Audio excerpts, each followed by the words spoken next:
Comment vous voulez changer une personne dont l'amour pour l'addiction est plus grand que la foi? Pour les gens qui n'ont pas encore le niveau que j'ai, que vous avez, soyez indulgents. Gardez à l'esprit que chacun agit selon son degré de foi. Quelqu'un qui ne s'intéresse pas à l'école n'y va pas. Mettre au défi l'amour pour leur addiction sans qu'ils aient un minimum de considération pour Allah, c'est les éloigner à jamais de la religion. Surtout quand le rappel est fait avec jugement et complication. Dommage car la plupart des gens qui parlent négativement aux personnes égarées oublient qu'ils ont soit appris, soit grandi avec des principes religieux dès l'enfance. Et ce n'est malheureusement pas le cas pour tout le monde. Quelqu'un à qui on a imposé quelque chose ne le prendra jamais avec amour. Dans le sens religieux, on parlera de foi. Il percevra ça comme une tâche ou un fardeau. Comme si c'était de la dictature. Bien qu'il respecte toutes les règles malgré lui, car l'habitude devient une seconde nature.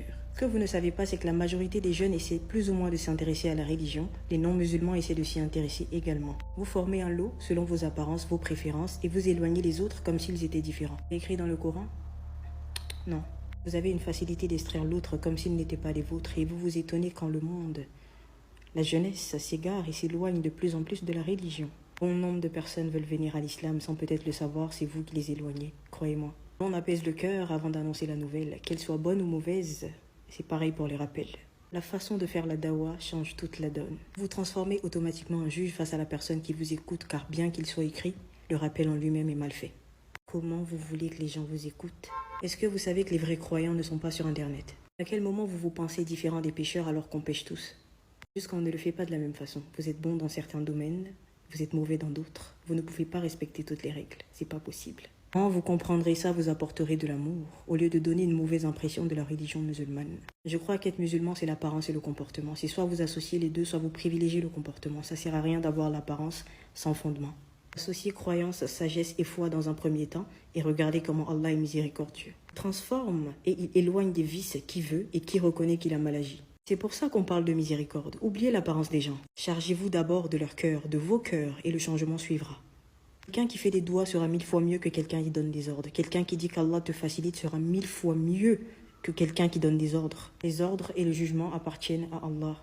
Dieu a tout dit quand il parlait à Shaitan. Shaitan a fait la promesse de nous égarer, tandis que Allah a dit qu'il nous pardonnera à chaque fois qu'on lui demandera avec sincérité.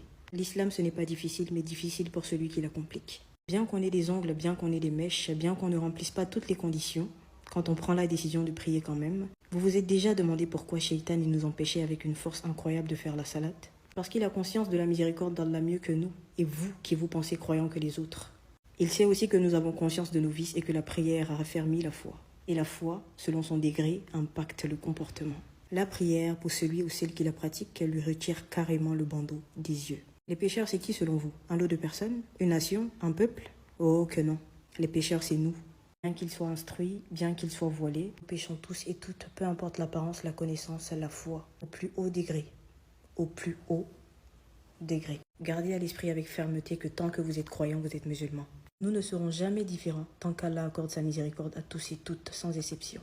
Dieu n'appartient pas à un lot de personnes, à un pays ou à une nation. Dieu appartient à tout le monde. Surtout, il regarde le cœur des gens avant d'accepter ce que vous allez demander dans la prière. Toute personne qui aura pour habitude de faire des rappels malveillants ne sera jamais écoutée. Je ne me suis jamais qualifiée comme étant une prédicatrice. Je ne suis pas voilée. Je ne suis pas une sainte. Je suis demeure d'agneau.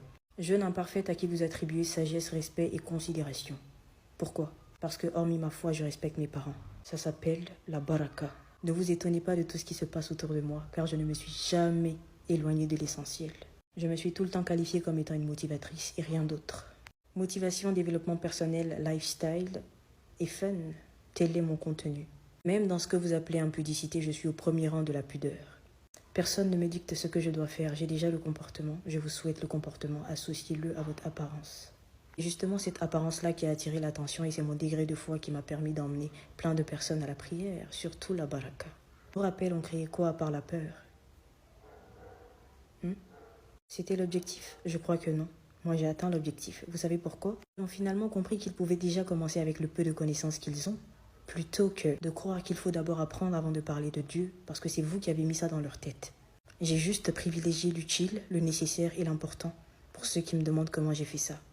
Je n'ai pas demandé au public de ne pas suivre les règles islamiques. Les plus intelligents ont compris, les plus malsains ont transformé mes propos. Je vais répéter pour vous. Je vous ai demandé de commencer avec vos imperfections. Faites des erreurs, cognez-vous la tête et ensuite retournez vers votre Créateur. C'est dans la prière que se trouve le changement. Cultivez ce qu'il y a à l'intérieur et le comportement suivra. Ne faites jamais l'inverse. L'islam a ses règles et les règles sont respectées selon le degré de foi de tout un chacun. Pour ceux qui ont déjà la foi, pour ceux qui arrivent à respecter la minorité des règles, laissez les égarés prendre conscience. Faites des rappels constructifs avec positivité et bienveillance. Incluez tout doucement dans leur tête les règles et demandez-leur de ne jamais délaisser la prière.